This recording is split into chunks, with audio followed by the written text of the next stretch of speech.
It sat on the top of a hill, surrounded by trees, and this building kind of sits in the middle of it all. It's quite a romantic thing. It was like going up into the clouds. It was Cloudland. No, seriously. At 4 this morning, the Dean brothers demolition gang and 4 excavators. In less than 2 hours, Cloudland was gone. Woke up to find the familiar dome on a pile of rubble.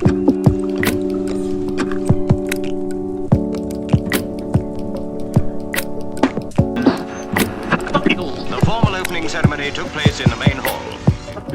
Cloudland was on the outskirts of the city of Brisbane behind me, and it was a really important fixture in the post-war years as a place to go for dances, you know, because dancing was a thing then. You know, I don't think it's much of a thing anymore, but you know, that's what people used to do. They used to have thousands of people would go there and dance, and it had a big stage that had a sort of archway that echoed the archway on the front of the building.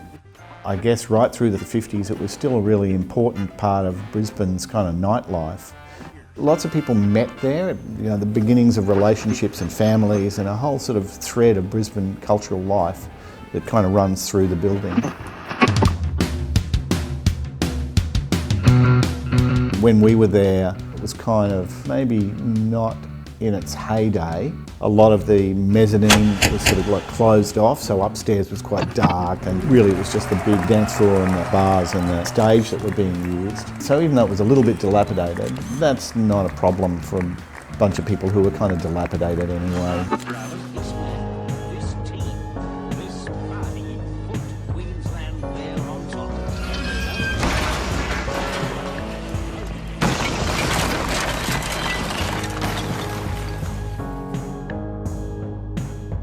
At 4 this morning, the Dean brothers demolition gang, which flattened the historic Bellevue Hotel, moved into Cloudland with 15 men and 4 excavators. The Dean brothers knocked it down. The same company whose motto is "all we leave are the memories."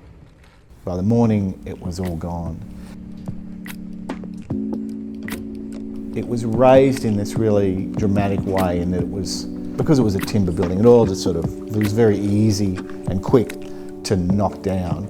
I think there's something about that, about the ease with which it's pushed out of the way, out of the present and just into the past, and then we just move on. And that, it's a symbol of with what regard progress was held, and still is in Brisbane. It's like a big sort of vomit of townhouses on top of a hill, basically. That's what it looks like. They didn't make something dramatic out of it at all. They took away something dramatic and gave us something mundane.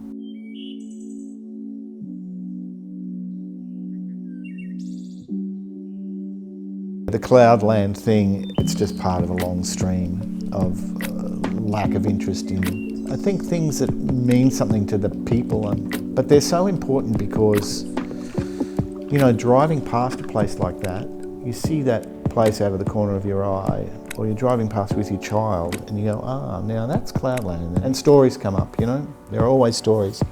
And when the thing is gone, then the trigger for storytelling disappears. And so we no longer then tell those stories. You know, even though we're doing it right now, really the sort of the blandness of the landscape leads to a blandness of storytelling about our own history and our own past. And we've got a very vital, Brisbane's got a very vital past, a very vital musical past.